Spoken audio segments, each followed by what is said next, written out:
अस्सलाम वालेकुम एवरीवन। तो आज जो है हम लोग मैकेनिज्म ऑफ एक्शन जो होता है एंजाइम का उस चीज़ को पूरी डिटेल में समझेंगे। ठीक है, अभी तक हम लोग जो है वो कार्बोहाइड्रेट्स को समझ चुके हैं। उसके बाद हम लोग जो है वो अमाइनो एसिड्स और प्रोटीन्स को समझ चुके हैं, उनकी टाइप्स को समझ चुके हैं, उनकी क्लासिफिकेशन को समझ चुके हैं। उसके बाद जो हमने टॉपिक उठाया दैट वाज एंजाइम, जिसका पहला लेक्चर कल इंट्रोडक्टरी लेक्चर बिल्कुल हो चुका है। तो आज जो है हम लोग मैकेनिज्म ऑफ एक्शन पढ़ेंगे। ठीक है, mechanism of action of enzymes. ठीक है, एंजाइम्स जो है हमने कल ये चीज समझ ली कि एंजाइम्स जो है वो काम तो करते हैं, वो क्या काम करते हैं ये चीज भी हम लोग समझ गए, लेकिन ये एंजाइम्स आखिर अपना काम कैसे करते हैं। तो आज का हमारा टॉपिक वही होने जा रहा है। ठीक है, first of all let's say we have an enzyme. ठीक है, ये हमारे पास एक एंजाइम है।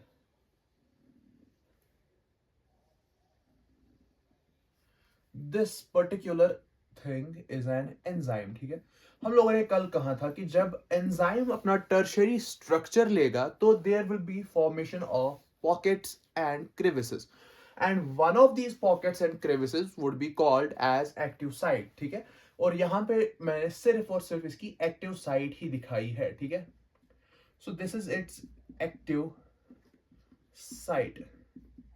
ठीक है, ये इस एंजाइम की एक्टिव साइट है। ठीक है, और हमारे पास जो है वो दो तरह के सबस्ट्रेट्स है। ठीक है, this is A and this is B.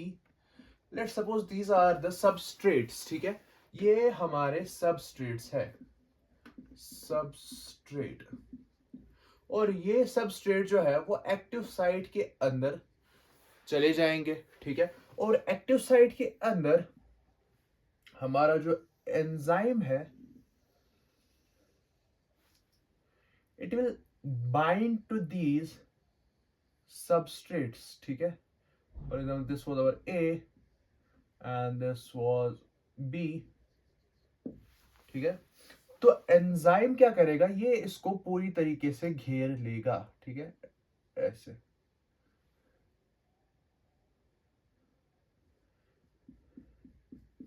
Enzyme ने जो है वो इस सबस्ट्रेट को पूरी तरीके से बंद कर लिया। Now what will this enzyme do? जैसा कि हम लोगों ने कल देखा था, it will provide these substrates an alternate pathway for reacting with each other। इनकी जो अभी तक इनको जो एक्टिवेशन एनर्जी चाहिए थी एक दूसरे के साथ रिएक्ट करने के लिए, उसको उस एक्टिवेशन एनर्जी को कम करके अब इनको एक अल्टरनेट पाथ प्रोवाइड कर देगा। ठीक है, ओके। तो this will lead to the change in the structure of these substrates, और ये क्या बनाएंगे, ये अपनी ट्रांजिशन स्टेट में आ जाएंगे। ठीक है, जो इनका इंटरमीडिएट फॉर्मेशन होगी वो यहां पे हमें देखने को मिलेगी। ठीक है, तो this is C and C is our intermediate. ठीक है, इंटरमीडिएट,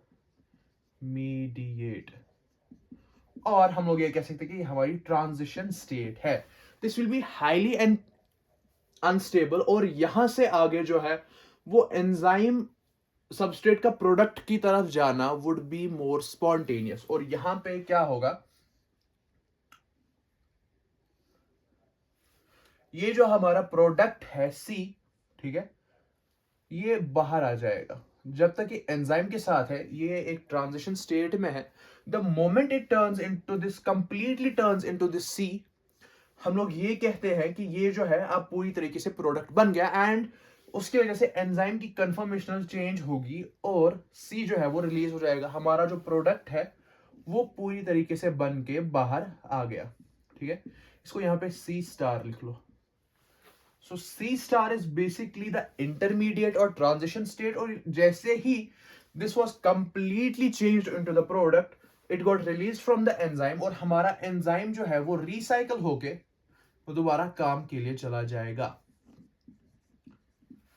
तो एंजाइम की जो है वो रिसाइकलिंग हो गई। ठीक है, और हमारा प्रोडक्ट भी बन गया। So this was the whole mechanism of action for the enzymes. ठीक है, एक एंजाइम के अंदर एक एक्टिव साइट हो सकती है या फिर मल्टीपल एक्टिव साइट्स भी हो सकती है। There can be multiple active sites, ठीक है। एक और चीज जो इन एक्टिव साइट्स के बारे में जो आपको याद रखनी है, that these are highly specific, ठीक है। These are highly specific. How are these specific? इनके अंदर कुछ ऐसे रेसिड्यूज होंगे अमाइनो एसिड्स के जो सिर्फ और सिर्फ इन्हीं सबस्ट्रेट्स के साथ जो है वो इंटरैक्ट कर पाएंगे, ठीक है। ऐसे रेसिड्यूज होंगे जो सिर्फ और सिर्फ इन्हीं सबस्ट्रेट्स के साथ, जो हमारे गिवन सबस्ट्रेट्स है इस एंजाइम के लिए, इस पर्टिकुलर एंजाइम के लिए जो गिवन सबस्ट्रेट्स है, सिर्फ उन्हीं के साथ रिएक्ट कर पाएंगे, ठीक है। तो इनके कुछ ऐसे आर ग्रुप्स होंगे जो सिर्फ इनके साथ रिएक्ट कर पाएंगे, किसी और सबस्ट्रेट के साथ ये रिएक्ट नहीं करेंगे। इवन दो कभी कोई और सबस्ट्रेट आके इस एक्टिव साइट के अंदर चला जाए, but that won't be able to form a conformational change in this enzyme that will lead to the formation of the product। तो ऐसा कुछ भी नहीं होगा।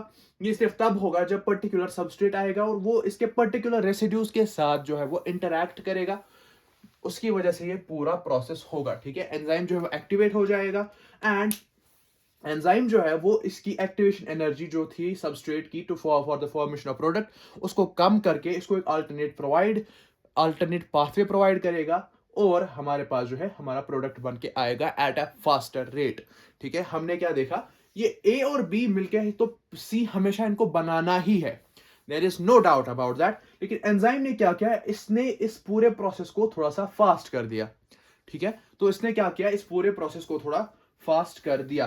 अब जो है ये सबस्ट्रेट और एंजाइम का जो पूरा इंटरैक्शन है ये किस तरीके से होता है, there are two models for this, ठीक है। There are two types of models that describe how this substrate and the enzyme interact with each other, ठीक है। There are two models. One model is called lock and key hypothesis, ठीक है। Scientist ने ऐसा hypothesised किया कि lock and की तरह हमारा जो एंजाइम और सबस्ट्रेट है they will bind to each other या इंटरैक्ट विद ईच अदर। जबकि दूसरा जो है that is induced fit hypothesis,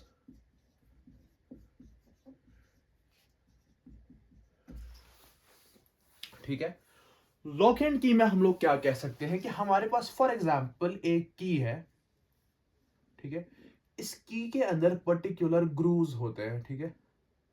सबने की देखी होगी घर पे, there are particular grooves in that key that will only fit and work inside a particular lock, ठीक है। एक पर्टिकुलर जो ताला होगा उसी के अंदर जो है ये की फिट हो सकती है due to these grooves. That means इसकी शेप की वजह से हम लोग ये कह सकते हैं कि ये चीज डिटरमाइन होगी कि ये किस चीज के साथ इंटरैक्ट करेगी, ठीक है। तो हमारा जो एंजाइम होगा, for example if this is our enzyme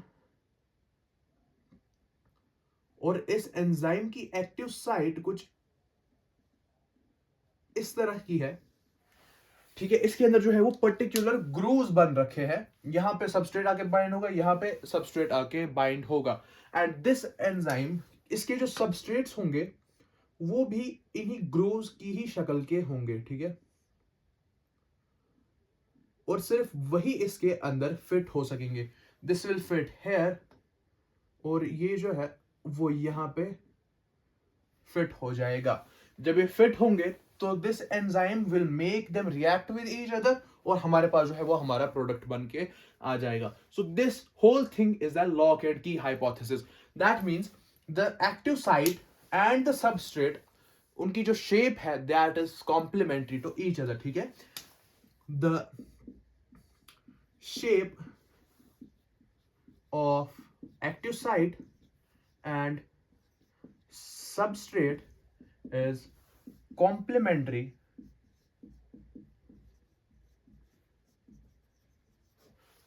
to each other, ठीक है। जैसा सबस्ट्रेट वैसा ही एंजाइम की एक्टिव साइट, या हम ये कह सकते हैं कि जैसी एंजाइम की एक्टिव साइट उसी हिसाब से सबस्ट्रेट, इसके अंदर कोई और सबस्ट्रेट आके फिट नहीं हो सकता। जबकि इंड्यूस्ड फिट हाइपोथेसिस क्या कहती है, इट सेज लाइक हमारे पास एक एंजाइम है और उसके अंदर जो है वो इस तरह के हमारी एक्टिव साइट है, ठीक है। Let's make this a bit more curve, ठीक है। तो हमारे पास जो सबस्ट्रेट है, for example it looks something like this and something like this, ठीक है। तो ये जो है ये इसके अंदर चले तो जाएंगे but these are not perfect fits, ठीक है। अगर ये यहां पे कुछ इस तरीके का होता दिखने वाला हमारा सबस्ट्रेट, और यहां पे ये दूसरा वाला सबस्ट्रेट कुछ इस तरीके का दिखने वाला होता, this would have been a perfect fit into this. लेकिन हमारे पास जो सबस्ट्रेट है that looks a bit different from the active site, ठीक है। तो क्या होगा, when this will enter here and this will enter here, तो एंजाइम जो है वो खुद को इस सबस्ट्रेट के हिसाब से ढाल देगा। हमारे पास जो सबस्ट्रेट है, if it looks something like this and this, तो एंजाइम जो है वो खुद को इसी के हिसाब से ढालेगा, ठीक है।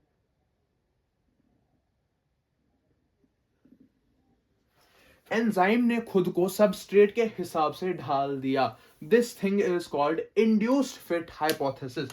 जब सबस्ट्रेट आ गया that induced the enzyme to fit the substrate into it, ठीक है। इससे पहले ये सबस्ट्रेट यहां पे फिट नहीं हो रहा था, ठीक है, परफेक्ट फिट नहीं हो रहा था, इसके अंदर तो चला जाएगा लेकिन फिट नहीं होगा। फिट मींस कि जितनी जगह है उसी के अंदर पूरी तरीके से बंद हो जाए। लेकिन अगर ऐसे था, ठीक है, if this is the enzyme this is the substrate, ये ऐसे जा रहा है and the moment it touch the enzyme, ये इसके साथ कुछ इंटरैक्शंस करेगा एंड ये जो एंजाइम है ये इसको अपने पास बंद कर लेगा, ठीक है। एंड दिस वाज इंड्यूस्ड, ठीक है, जब सबस्ट्रेट आया तभी ये इंड्यूस हुआ और एंजाइम की जो है वो शेप चेंज हो गई, ठीक है।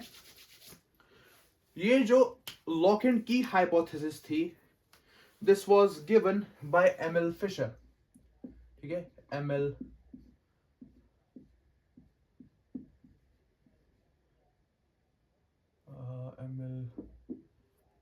फिशर। और जबकि ये जो थी this was given by Koshland, ठीक है। कॉशलैंड ने इंड्यूस्ड फिट हाइपोथेसिस दी थी और लॉक एंड की हाइपोथेसिस जो है वो एमएल फिशर ने दी थी, ठीक है। इसके अलावा जो एक चीज हमें देखनी है इंड्यूस्ड फिट हाइपोथेसिस के अंदर, तो हमने इंड्यूस्ड फिट हाइपोथेसिस से हम लोग कुछ पॉइंट्स निकाल सकते हैं। हमारा पहला जो पॉइंट है दैट इज कि active site is not rigid, ठीक है, इट इज फ्लेक्सिबल, फ्लेक्सिबल, ठीक है। ये हमारा पहला पॉइंट हो गया कि हमने ये समझा कि जो हमारी एक्टिव साइट है वो कोई रिजिड साइट नहीं है बल्कि ये जो है वो फ्लेक्सिबल है, ठीक है। इसके अलावा एक्टिव साइट के अंदर दो टाइप के ग्रुप्स होते हैं, ठीक है। There are two types of groups that interact with the substrate. पहला जो है that is called buttressing group, जबकि हमारा जो दूसरा वाला है that is called catalysing group, catalysing group. Buttressing group क्या है? बटरेसिंग ग्रुप एक ऐसा ग्रुप है इन एक्टिव साइट के अंदर जो इनिशियली सबस्ट्रेट के साथ इंटरैक्ट कर रहा है। The groups inside the enzyme that are initially interacting with the substrate, ठीक है, that is leading to the whole conformational change in the enzyme, उसको उन ग्रुप्स को हम लोग क्या कहेंगे? बटरसिंग ग्रुप्स कहेंगे। और ऐसे ग्रुप्स जो सबस्ट्रेट के साथ तब इंटरैक्ट कर रहे हैं जब इसकी पूरी वो जो एक्टिव साइट है वो पूरी तरीके से फिट हो चुकी है। Now the groups that are interacting with the substrate and causing the reaction, उनको हम लोग जो है वो कैटालाइजिंग ग्रुप्स कहेंगे। ऐसे ग्रुप्स को जो फिटिंग जो इनिशियली जो है वो इंटरेक्ट कर रहे हैं सबस्ट्रेट के साथ, उनको बटरेसिंग ग्रुप कहेंगे। और ऐसे ग्रुप्स जो बाद में कैटालाइज कर रहे हैं रिएक्शन को, उनको हम लोग कैटालाइजिंग ग्रुप्स कहेंगे। ठीक है, तो आई होप यहां तक आपको पूरा मैकेनिज्म ऑफ एक्शन जो है वो एंजाइम्स का समझ में आ गया होगा। इन दोनों में से कौन सी वाली हाइपोथेसिस ज्यादा एक्सेप्टेड है, तो वो इंड्यूस्ड फिट हाइपोथेसिस सबसे ज्यादा एक्सेप्टेड मानी जाती है। एनसीईआरटी के अंदर डायरेक्टली यही मेंशन्ड है, नाम नहीं दिया गया है बट मैकेनिज्म यही पूरा मेंशन्ड है। ठीक है, lock and key hypothesis NCERT में मेंशन्ड नहीं है। ठीक है, इनफैक्ट इंड्यूस्ड फिट हाइपोथेसिस भी मेंशन्ड नहीं है नाम से एज सच, लेकिन मैकेनिज्म यही दिया हुआ है। ठीक है, so now what we will understand is, हमने ये चीज समझ ली थी कल कि रेट ऑफ रिएक्शन जो होती है वो तो एंजाइम इंक्रीज कर लेता है, लेकिन ये जो पूरा एंजाइम का जो एक्शन है, इसको कौन सी चीजें हैं जो इसको इफेक्ट करती है।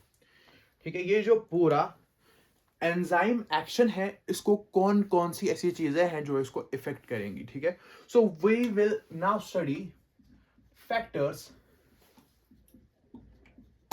affecting enzyme action। ठीक है, एंजाइम के काम करने को कौन कौन सी चीज जो है वो इफेक्ट करेगी। Let's pause for a moment और ये समझते हैं कि कौन कौन सी चीज इसको इफेक्ट कर सकती है। सबसे पहली चीज, अगर जो एंजाइम है वो प्रोटीन का बना हुआ है, ठीक है, and there are multiple groups that are there present on the amino acids. ठीक है, तो ये ग्रुप्स जो है वो अपने सॉल्वेंट के साथ इंटरैक्ट करेंगे। ठीक है, और सॉल्वेंट के अंदर कौन सी चीजें हैं, उस चीज की वजह से जो है वो डिटरमाइन होगा कि एंजाइम की एक्शन किस तरीके की होगी।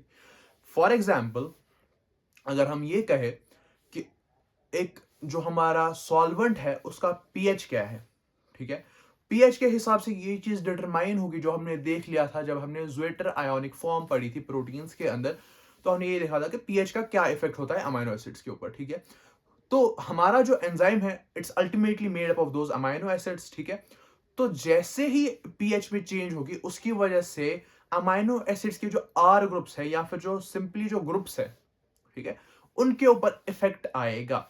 ठीक है, तो जैसे ही कोई इफेक्ट आया उसकी वजह से एंजाइम का जो स्ट्रक्चर है उसमें चेंज आ जाएंगी। स्ट्रक्चर में कैसे चेंज आएगी, बेसिकली जो एंजाइम है या फिर हमारा कोई भी प्रोटीन जो होता है उसका 3D स्ट्रक्चर कैसा होगा, ये डिटरमाइन होगा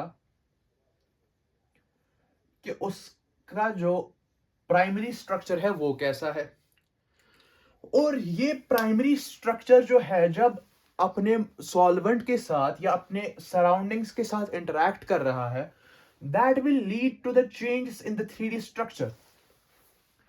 कैसे, अभी तक अगर ये एक पर्टिकुलर पीएच पे था, अगर पीएच 7 था, ठीक है, इफ द पीएच वाज 7 और पूरी जो पॉलीपेप्टाइड चेन थी उसके ऊपर जो चार्ज था, सपोज इट वाज +3, ठीक है, पीएच 7 के ऊपर इस पूरे प्रोटीन के ऊपर जो चार्ज था that was +3। Now we are increasing the pH और we are decreasing the pH. Now suppose we have decreased the pH to 3 for example, तो डेफिनेटली यहां पे क्या हो रहा है, यहां पे H पॉजिटिव आयंस की कंसंट्रेशन इंक्रीज हो रही है। H पॉजिटिव आयंस की कंसंट्रेशन इंक्रीज हो रही है। तो H पॉजिटिव आयंस की कंसंट्रेशन जब इंक्रीज होगी तो अमाइनो एसिड्स प्रोटोनेट होना शुरू हो जाएंगे। अमाइनो एसिड्स की जो साइड ग्रुप्स है वो प्रोटोनेट होना शुरू हो जाएंगे। तो क्या होगा, बेसिकली जब वो प्रोटोनेट होंगे तो चार्ज जो है वो डेफिनेटली इंक्रीज करेगा। ठीक है, तो फॉर एग्जांपल यहाँ पे चार्ज जो है वो +7 हो गया। अगर हमने पीएच इंक्रीज कर दिया, pH was increased for example up to 11, ठीक है, तो हमारे जो H पॉजिटिव आयंस की कंसंट्रेशन है सॉल्यूशन के अंदर दैट वाज डिक्रीज्ड। तो इसकी वजह से क्या होगा, हमारे जो अमाइनो एसिड्स के जो R ग्रुप्स है, ठीक है, यहां पे हम लोग NH3 वाला जो हमारा जो C अल्फा इसके साथ जो COOH होता है और NH3 होता है या NH2 जो होता है, हम इनकी बात नहीं कर रहे because they will be occupied in the peptide bonding. ठीक है, यहां पे ये हटा दो, ये हटा दो, ये यहां से पेप्टाइड बॉन्डिंग के अंदर इन्वॉल्व होगा, ये यहां से पेप्टाइड बॉन्डिंग के अंदर इन्वॉल्व होगा।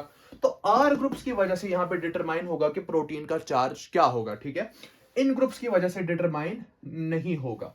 तो क्या होगा यहाँ पे, हमारे जो अमाइनो एसिड्स के जो आर ग्रुप्स है they will start to deprotonate, और डीप्रोटोनेट होने की वजह से प्रोटॉन, डीप्रोटोनेट मतलब रिमूवल ऑफ प्रोटॉन, प्रोटॉन का चार्ज पॉजिटिव होता है। तो चार्ज जो है वो, सपोज चार्ज जो है it decreased up to -2 for example. ठीक है, तो यहां का चार्ज, यहां का चार्ज और यहां का चार्ज टोटली डिफरेंट है, so that will lead to totally different shapes.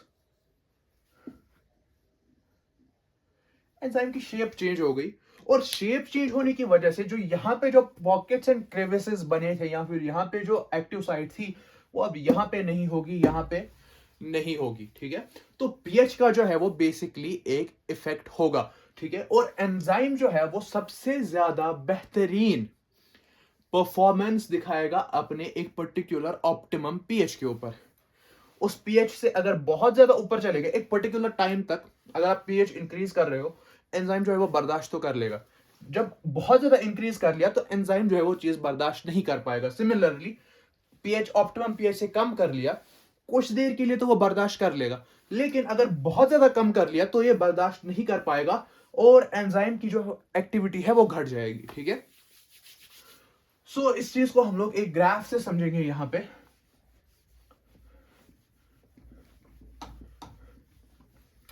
हमारा जो पहला यहां पे फैक्टर है दैट इज पीएच। ठीक है, what is the pH of the solution, वो चीज डिटरमाइन करेगी कि एंजाइम की एक्टिविटी कैसी होगी। ठीक है, सो फॉर एग्जांपल हम लोग एक ग्राफ प्लॉट करते हैं, एंड एक्स एक्सिस पे वी हैव पीएच। ठीक है, और यहां से जो है वो हमारी एक्टिविटी ऑफ एंजाइम है। ठीक है, पीएच बहुत कम है तो एक्टिविटी बहुत कम होगी, पीएच बहुत ज्यादा है तो एक्टिविटी फिर से कम होगी, पीएच कुछ ऑप्टिमम है तो एक्टिविटी ज्यादा होगी। It will be something like this, the curve will be like this. ठीक है, तो एक पर्टिकुलर रेंज ऑफ पीएच के ऊपर एंजाइम जो है वो काम कर लेगा, लेकिन एक नैरो पॉइंट होगा जहां पे मैक्सिमम एक्टिविटी होगी, and this will be our optimum pH. ठीक है, हमारा ऑप्टिमम पीएच एक बहुत ही नैरो सा पॉइंट होगा। ठीक है, इससे अगर थोड़ा सा ब्रॉडर रेंज में जाएंगे, दिस विल बी हमारा वर्किंग पीएच मान लो, ऐसा कहीं पे लिखा हुआ नहीं है। ठीक है, समझने के लिए मैंने इसको वर्किंग पीएच कह दिया। ऐसा पीएच जहां पे एंजाइम काम तो कर रहा है। ठीक है, तो बेसिकली हमारा जो वर्किंग पीएच है वो होता है 4 से लेकर 9 तक यूजुअली। ठीक है, it can vary from enzyme to enzyme, from amino acid sequence to amino acid sequence. दिख रहा है सारा ऊपर? हाँ, ठीक है, तो working pH can vary from enzyme to enzyme. ठीक है, लेकिन जनरली जो है वो 4 to 9 जो है वो एंजाइम बर्दाश्त कर लेता है। लेकिन जब हम ऑप्टिमम पीएच की बात करें, इट्स यूजुअली बिटवीन 6 to 7। ठीक है, बहुत नैरो सी रेंज है, इसके बीच में ही कहीं पे काम करेगा एंजाइम अपनी मैक्सिमम एबिलिटी के हिसाब से। ठीक है, now coming to the next factor, फिर से let's pause for a second and think कि कौन सी चीज एक एंजाइम को इफेक्ट कर सकती है। ठीक है, एंजाइम अगेन हम लोग यही कहेंगे कि ये तो प्रोटीन का बना हुआ है, और प्रोटीन को जो चीज इफेक्ट करती है that is temperature. Temperature increase होने की वजह से जो एनर्जी होती है वो इंक्रीज होती है, और that leads to the increase in the thermal energy, और वहां पे जो है वो मोशन होना शुरू हो जाती है। तो इसका जो स्ट्रक्चर होगा that will start to distort. इसका जो एक पर्टिकुलर, इसने जो एक अरेंजमेंट जो है वो अटेन कर लिया था। ठीक है, एक पर्टिकुलर 3D अरेंजमेंट जो इसने अटेन कर लिया था that will be distorted.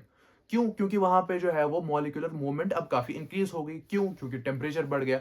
Temperature increase होने की वजह से जब मॉलिक्यूलर मूवमेंट बढ़ गई तो इसका जो स्ट्रक्चर था हमारे एंजाइम का या जो भी हमारा प्रोटीन है तो वो डिस्टॉर्ट हो गया। सो दिस डिस्टॉर्शन या हमारा जो प्रोटीन जब खराब हो जाता है we call that as denaturation of protein. ठीक है, we call that as denaturation of protein. Similarly अगर हम यहां पे देखें एंजाइम जो है वो बेसिकली किसका बना हुआ है? प्रोटीन्स का बना हुआ है। ठीक है, तो इस पे जो है वो टेम्परेचर का इफेक्ट तो होगा।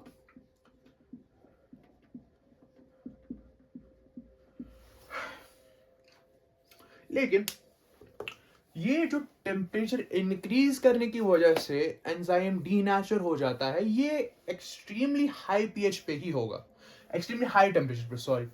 ठीक है, जो लो पीएच होगा वहां पे एंजाइम लो टेम्परेचर की वजह से इनएक्टिव हो जाएगा। वहां पे इनफ मोमेंट नहीं है मॉलिक्यूल्स की कि एंजाइम काम कर सके। ठीक है, हम लोग फिर से इसको एक ग्राफ के जरिए से रिप्रेजेंट करेंगे। यहां पे हमारा टेम्परेचर, यहां पे एक्टिविटी ऑफ एंजाइम, ठीक है, ऑन वाई एक्सिस। तो जब टेम्परेचर बहुत कम है, there is no molecular movement, तो एक्टिविटी बहुत कम है। लीस्ट मॉलिक्यूलर मूवमेंट है तो एक्टिविटी बहुत कम है।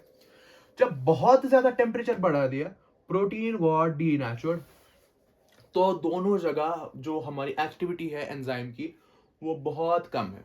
ठीक है, लेकिन एक पर्टिकुलर पीएच पे, एक पर्टिकुलर टेम्परेचर पे, sorry, there will be maximum activity of the enzyme and this would be called the optimum temperature. humans के अंदर अगर हम कहें optimum temperature is around 37 degree Celsius. ठीक है, वर्किंग टेम्परेचर अगर हम कहें एंजाइम का, it is somewhere, working temperature is somewhere between 20 to 40 degree Celsius. ठीक है, यहां पे जो है वो एंजाइम काम कर पाता है।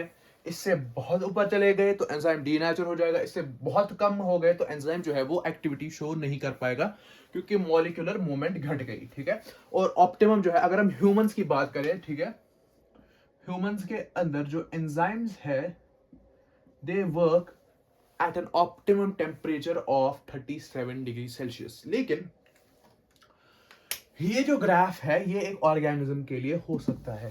ठीक है, varying organisms that live in varying conditions, ये ग्राफ डिफर करेगा। फॉर एग्जांपल अगर एक ऑर्गेनिज्म है दैट इज थर्मोफाइल, ठीक है, थर्मोफाइल मतलब जो हाई टेम्परेचर पे रहना पसंद करता है, ठीक है, तो उसका ग्राफ कुछ इस तरीके का होगा।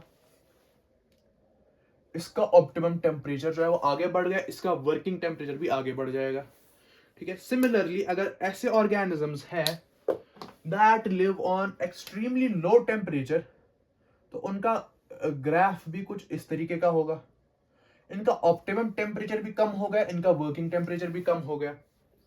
ठीक है, फॉर एग्जाम्पल हम लोग जो कहते हैं when you will study biotechnology, ठीक है, क्लास 12th में, तो वहां पे आता है we have PCR.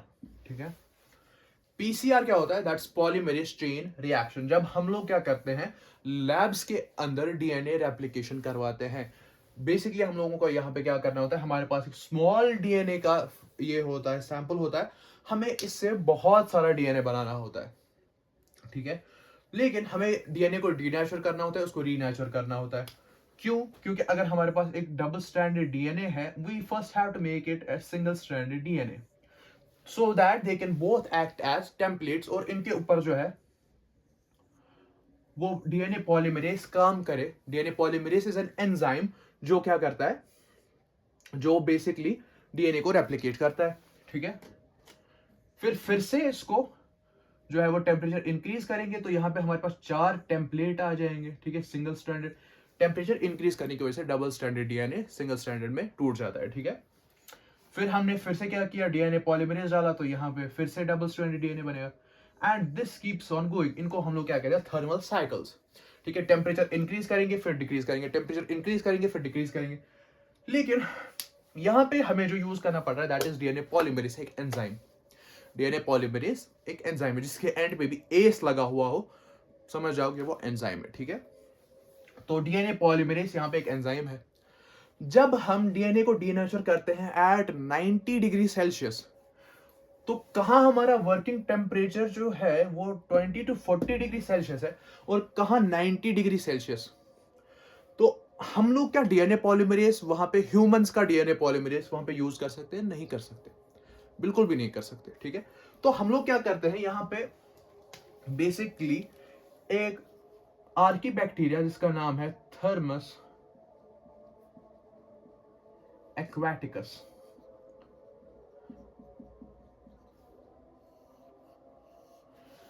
This organism is basically A thermophile. ठीक है, आर्की बैक्टीरिया है जो थर्मोफाइल है। इसका पॉलीमरेज जब हम लोग निकालते हैं that is called as Taq polymerase. This Taq polymerase can withstand and work up to 90 degree Celsius पे भी काम कर लेता है। ठीक है, तो यहां पे जो हमारा ये पूरा पीसीआर है, this is based on this thing कि हमारा जो एंजाइम है वो डीनेचर नहीं हो रहा हाई टेम्परेचर पे। क्यों? क्योंकि हमने इसको एक ऐसे ऑर्गेनिज्म से निकाला है जो ही हाई टेम्परेचर पे रह रहा है। ठीक है, इसी तरीके से क्रायोफाइल्स जो लो टेम्परेचर पे रह रहे हैं, तो उनका क्या होगा, उनके अंदर जो एंजाइम होगा that will work on low temperatures. ठीक है, उसका ऑप्टिमम टेम्परेचर ही लो होगा। ठीक है, सो this was basically pH and temperature. अब हमारा जो तीसरा हमारे पास आता है factor, that would be, what can that be? That can be substrate। ठीक है, या एंजाइम की कंसंट्रेशन। सबस्ट्रेट या एंजाइम की कंसंट्रेशन जो है वो चीज भी डिटरमाइन करेगी कि रिएक्शन की रेट क्या होगी। ठीक है, एंजाइम की एक्टिविटी कितनी होगी। फॉर एग्जाम्पल हम लोग जो है यहाँ पे एनसीईआरटी के ही अकॉर्डिंग चलते हैं and we will call it, ठीक है, हमारा तीसरा फैक्टर है, we will call that as substrate concentration. ठीक है, सबस्ट्रेट कंसंट्रेशन।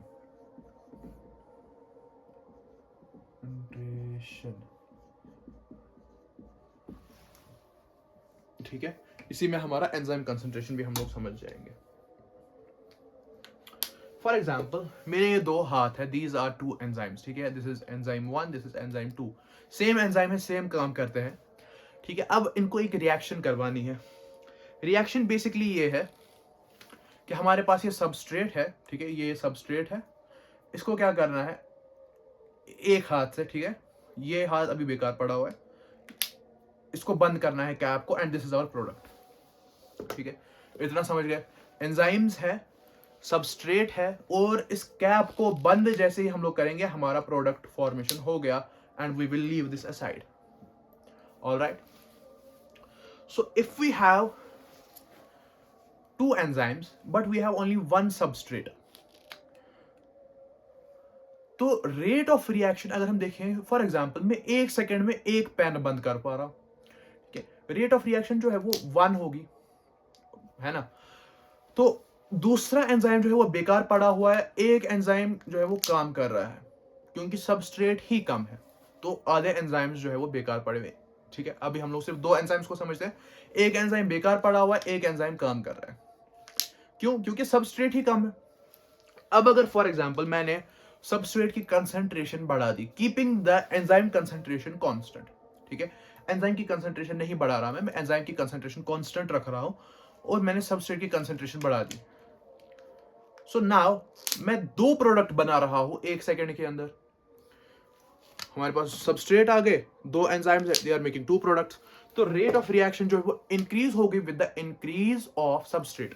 लेकिन मेरे पास हाथ तो 2 ही है, इसके बाद अगर 3 भी आ गए सबस्ट्रेट्स, ठीक है, मैं फिर भी 2 की ही कैप जो है वो बंद कर पाऊंगा, फिर इनको नीचे रखूंगा, फिर और 2 उठाऊंगा और इनकी जो है वो कैप को बंद करूंगा। तो क्या समझ आया कि रेट ऑफ रिएक्शन तब भी 2 ही रही। इनिशियली जब सबस्ट्रेट की कंसंट्रेशन कम थी तो हमारी रेट ऑफ रिएक्शन 1 थी, ठीक है। हमने सबस्ट्रेट की कंसंट्रेशन बढ़ाई तो उसके बाद रेट ऑफ रिएक्शन भी बढ़ गई। लेकिन अब अगर हम सबस्ट्रेट की कंसंट्रेशन फर्दर बढ़ा रहे हैं keeping the enzyme concentration constant, तो क्या हो रहा है कि हम लोग रेट ऑफ रिएक्शन नहीं बढ़ा पा रहे। This is the whole concept of this substrate concentration. हमारे पास एक ग्राफ बन के आता है, दिस इज अ ग्राफ, ठीक है। इनिशियली क्या होगा, जितना हम लोग सबस्ट्रेट बढ़ाएंगे, ठीक है, this will be the substrate concentration. जब भी स्ट्रेट या ये जो ब्रैकेट्स जो होते हैं ना ये खड़े वाले, ठीक है, इसके अंदर जब भी कोई चीज लिखते हैं so we call that as concentration, ठीक है। तो सबस्ट्रेट की कंसंट्रेशन हम लोग जितनी बढ़ाएंगे उस हिसाब से वेलोसिटी ऑफ रिएक्शन पे क्या असर आएगा, ठीक है। वेलोसिटी ऑफ रिएक्शन या जिसको हम रेट ऑफ द रिएक्शन कहते हैं। Rate of reaction is basically जब रिएक्शन दोनों तरफ जा सकती है, वेलोसिटी है जब हमें ये पता हो कि डायरेक्शन ऑफ द रिएक्शन क्या है, ठीक है। तो जितना हम लोग सबस्ट्रेट बढ़ा रहे हैं इनिशियली उतनी रिएक्शन बढ़ती जा रही है, ठीक है। सबस्ट्रेट बढ़ रहा है, वेलोसिटी भी बढ़ रही है, सबस्ट्रेट बढ़ रहा है, वेलोसिटी भी बढ़ रही है, सबस्ट्रेट बढ़ रहा है, वेलोसिटी भी बढ़ रही है इनिशियली। लेकिन द मोमेंट एंजाइम्स जितने भी थे, मेरे पास हाथ 2 थे तो मैं सिर्फ 2 पेन्स बंद कर पा रहा था। तो जैसे ही एंजाइम जो है वो सैचुरेशन पॉइंट आ गया इसका, यहां पे सबस्ट्रेट की कंसंट्रेशन कितनी ही बढ़ा दो, वेलोसिटी इससे ज्यादा नहीं हो पाएगी, ठीक है। थोड़ा सा ऊपर चला गया ये।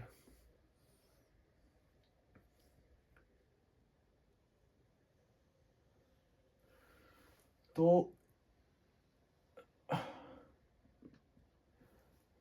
इससे आगे कितनी भी सबस्ट्रेट की कंसंट्रेशन बढ़ा दो, वेलोसिटी इतनी ही रहेगी and this velocity would be called as V max, ठीक है। तो क्या हो रहा है बेसिकली, यहां पे हमारे 2 हाथ है और हम लोग जो है वो इनिशियली एक पेन का यूज कर रहे हैं, तो रेट ऑफ रिएक्शन जो है वो कम है। जैसे हमने 2 पेन लाए, रेट ऑफ रिएक्शन बढ़ गई। इसके बाद अगर हमने 4, 5, 10 पेन्स भी ले आए, लेकिन एंजाइम्स तो हमारे पास सिर्फ 2 ही है, 2 ही हाथ है, तो हम लोग सिर्फ एट ए टाइम 2 ही पेन्स को बंद कर सकते हैं। क्यों? क्योंकि हमारे पास जो सबस्ट्रेट था वो नहीं, हमारे पास जो एंजाइम है वो सैचुरेट हो गया। सैचुरेशन का मतलब ये है कि हमारे पास जितने भी एंजाइम्स थे, for example this is an enzyme, this is an enzyme, this is an enzyme, ठीक है। हमारे पास फॉर एग्जाम्पल 4 एंजाइम्स है और हमारे पास जो है वो 10 सबस्ट्रेट है, 2, 3, 4, 6, 7, 8, 9, 10, ठीक है। 4 एंजाइम्स है, 10 सबस्ट्रेट है। These are enzymes and these are substrates. At a time एक एंजाइम जो है वो एक ही सबस्ट्रेट को ले पाएगा, उससे प्रोडक्ट बना सकता है। तो एट मैक्सिमम फॉर एग्जाम्पल अगर एक प्रोडक्ट 1 सेकेंड में बन रहा है तो this whole reaction can produce 4 products per second. और यहां पे जो है हमारे एंजाइम की सैचुरेशन आ जाएगी। सैचुरेशन मतलब हमारे सारे एंजाइम्स जो है वो ऑक्यूपाई हो गए, दे आर मेकिंग प्रोडक्ट्स। अब इसके बाद कंसंट्रेशन कितनी ही बढ़ा लो, जब एंजाइम्स है ही नहीं तो रेट ऑफ रिएक्शन नहीं बढ़ेगी, ठीक है। So let's hope you understood this.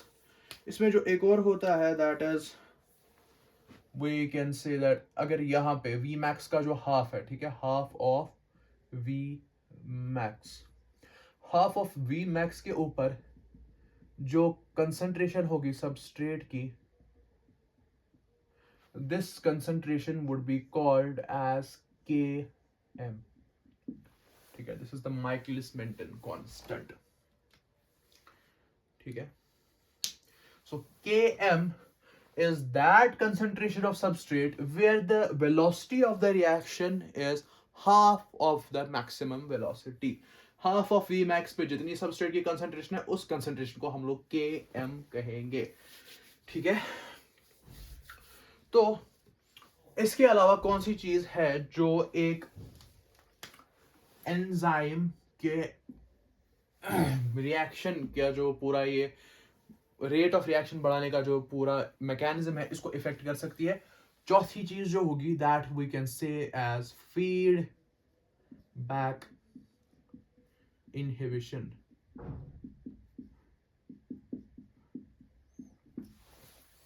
Feedback inhibition basically क्या होता है, हमारे पास जो एंजाइम है, ठीक है, if this is our enzyme, एक सबस्ट्रेट को लेके उससे प्रोडक्ट बना रहा है, this product will come back and it will inhibit the enzyme. ये इस एंजाइम को रोकेगा टू मेक फर्दर प्रोडक्ट्स, ठीक है। और सबस्ट्रेट को मत बनाओ, और सबस्ट्रेट को जो है वो प्रोडक्ट में तब्दील मत करो, ये कौन हमें बताएगा, product. So this would be called as feedback inhibition. Product जो हमने बनाया, this is giving the feedback to the enzyme that inhibit the reaction. बहुत हो गया, ठीक है। तो यूजुअली बायोलॉजिकल सिस्टम में ऐसा देखा जाता है कि there is a feedback inhibition, usually ऐसा होता है। प्रोडक्ट की कंसंट्रेशन जितनी बढ़ती जाएगी, एंजाइम की जो एक्टिविटी है वो कम होती जाएगी यूजुअली, ठीक है। अच्छा, तो यहां पे एक वर्ड आया दैट इज इनहिबिशन, ठीक है। तो यहां पे थोड़ा सा एक छोटा सा टॉपिक है इनहिबिशन का।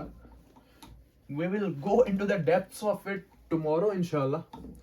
आज तो थोड़ा सा इंट्रोडक्शन ले लेते हैं, व्हाट इज इनहिबिशन, ठीक है। इनहिबिशन,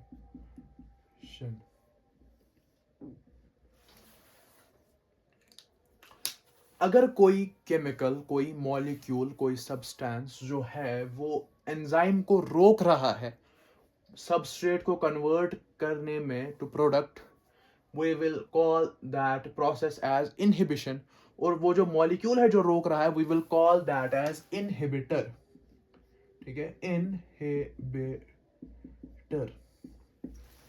इनहिबिटर वो मॉलिक्यूल होगा जो इनहिबिशन करेगा। इनहिबिशन क्या होगा, जिसमें हम लोग जो पूरी ये जो एंजाइम की जो रिएक्शन है, एंजाइम एक्शन जो है उसको हॉल्ट कर देगा, उसको रोक देगा, उसको हम लोग इनहिबिशन कहेंगे। And the molecule that halts the enzyme action और द एक्शन ऑफ एंजाइम, उसको हम लोग जो है वो इनहिबिटर मॉलिक्यूल कहेंगे, ठीक है। तो इनहिबिटर्स जो है वो बेसिकली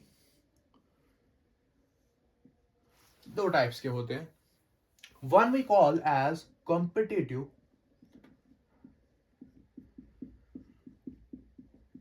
इनहिबिटर, और दूसरे को हम लोग नॉन कॉम्पिटिटिव इनहिबिटर कहते हैं, या इसको हम लोग allosteric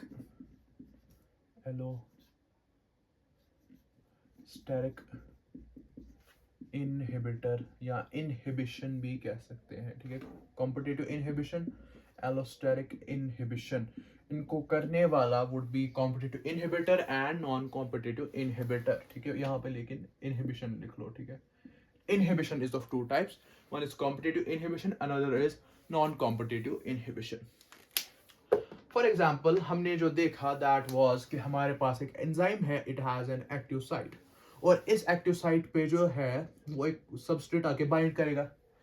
this substrate will interact with the groups present inside this enzyme. इस एंजाइम के अंदर जो ग्रुप्स प्रेजेंट होंगे उनके साथ ये सबस्ट्रेट जो है वो इंटरैक्ट करेगा, and that will lead to the induced fit hypothesis, ठीक है। यहाँ पे जो है वो फिट हो जाएगा ये सबस्ट्रेट इसके अंदर और प्रोडक्ट में कन्वर्ट होके निकल जाएगा। Now there is an inhibitor that looks just like this enzyme, वो जाके यहां पे बैठ गया। अब ये इनहिबिटर से प्रोडक्ट तो नहीं बनेगा, जब प्रोडक्ट नहीं बन रहा, रिएक्शन नहीं हो रही, और सबस्ट्रेट को भी जगह नहीं दे रहा, ये यहां पे आके बंद हो गया। ये जो इनहिबिटर है ये एक्टिव साइट के अंदर जाके बैठ गया और सबस्ट्रेट को बाइंड होने नहीं दे रहा, तो रिएक्शन भी नहीं होगी, सबस्ट्रेट की बाइंडिंग भी नहीं होगी, एक्टिव साइट भी बंद हो गई, ठीक है। जबकि नॉन कॉम्पिटिटिव इनहिबिशन में क्या होता है, या एलोस्टेरिक इनहिबिशन में क्या होता है, एक जो एंजाइम है इसके अंदर एक और साइट होती है, and this site is called as allosteric site, allosteric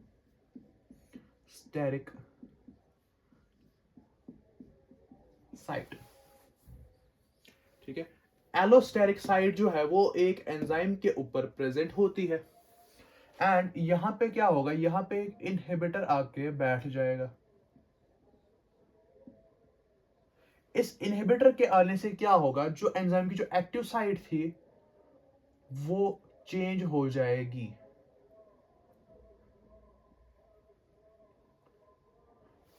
and this won't allow the substrate to bind. इस बार इनहिबिटर एक्टिव साइट के साथ उसका कोई लेना देना नहीं है, वो जाके एलोस्टेरिक साइट पे बैठ गया, जिसकी वजह से अंदर कुछ ऐसी इंटरैक्शंस हुई जिसकी वजह से एक्टिव साइट जो है वो बंद हो गई, या ऐसी हो गई कि जिसके अंदर हमारा सबस्ट्रेट जाके अपने ग्रुप्स के साथ इंटरैक्ट नहीं कर पा रहा है, ठीक है। कॉम्पिटिटिव इनहिबिशन के अंदर अगर हम लोग सबस्ट्रेट की कंसंट्रेशन बढ़ा दे, we can say that substrate के एंजाइम के साथ कोलिजन करने के चांसेस बढ़ जाएंगे और इनहिबिशन को जो है हम लोग कम कर सकते हैं। This would decrease the inhibitor binding, ठीक है। इनहिबिटर की बाइंडिंग को ये डिक्रीज कर देगा, लेकिन यहां पे ऐसा कुछ नहीं होगा। यहां पे सबस्ट्रेट की कंसंट्रेशन कितनी ही बढ़ा दो, इनहिबिटर की तो साइट ही अलग है। इनहिबिटर का ना तो सबस्ट्रेट से कुछ लेना देना है, ना तो एक्टिव साइट से कुछ लेना देना है, ठीक है। इसकी जो एक एग्जांपल हम लोग लिख सकते हैं, that is succinate dehydrogenase.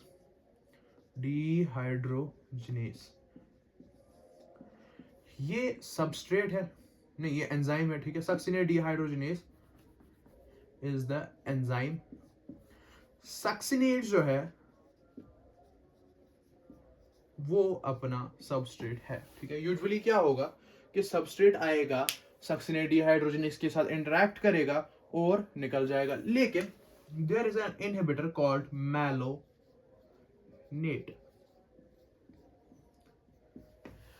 that looks just like succinate, और ये जो है वो इसकी एक्टिव साइट पे जाके बैठ जाएगा और इसकी जो है वो इनहिबिशन कर देगा इस पूरी रिएक्शन की, ठीक है। सक्सिनेट की जो हाइड्रोजन रिमूवल है उसको जो है वो इनहिबिट कर देगा। नॉन कॉम्पिटिटिव इनहिबिशन के अंदर आप लिख सकते हो जो हमारा होता है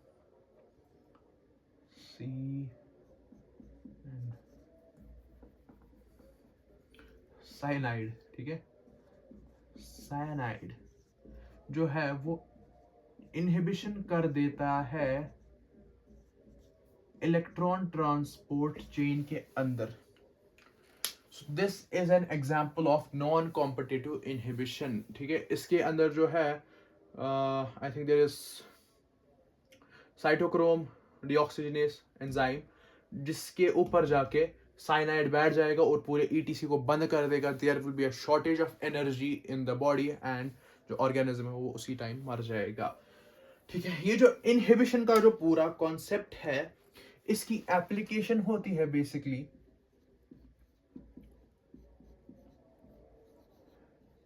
बैक्टीरियल इनहिबिशन करने में,